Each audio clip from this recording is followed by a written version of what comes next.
Tonight, we have a first-hand look at bicycling dangers caught on video. With new bike lanes in Chicago and a bicycle sharing program, more and more cyclists are taking to the streets.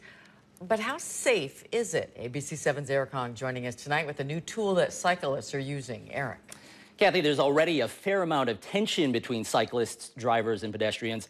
Bikers often ignore traffic laws, and many drivers and pedestrians are simply not aware of cyclists.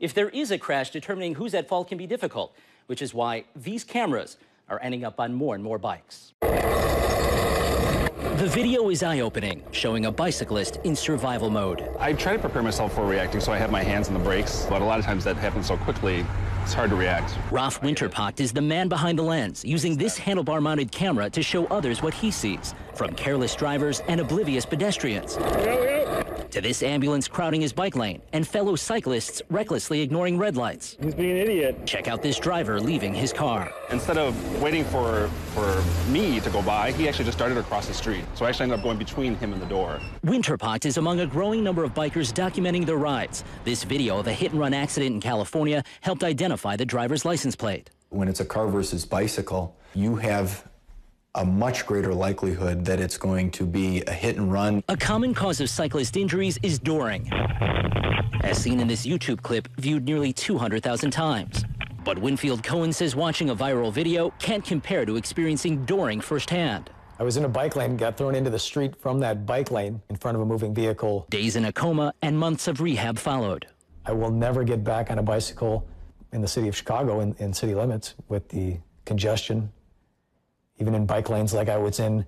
Cohen was injured on the north side, which along with downtown has the most number of bike crashes. The top three streets, Milwaukee, Halsted, and Clark. But it's not just densely populated areas where incidents happen most. Skokie, Elgin, and Berwyn had more crashes in 2011 than more populous Rockford.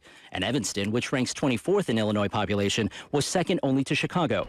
Evanston is now adding bike lanes. Not only do we have cars versus bike, we have a lot of biking on sidewalk incidents, and you're not allowed to bike on the sidewalks. But bike crashes in Illinois are actually down in recent years, despite the number of Chicago area riders more than doubling since 2000.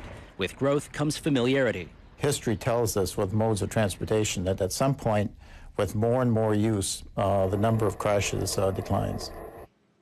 With those bike crash figures, it's unclear how many of the incidents were caused by the cyclist versus the driver. Chicago recently increased fines for both drivers who door cyclists and for bikers who ignore traffic laws. Ron and Kathy at our website, abc7chicago.com. There's a great interactive map showing the number of crashes per municipality.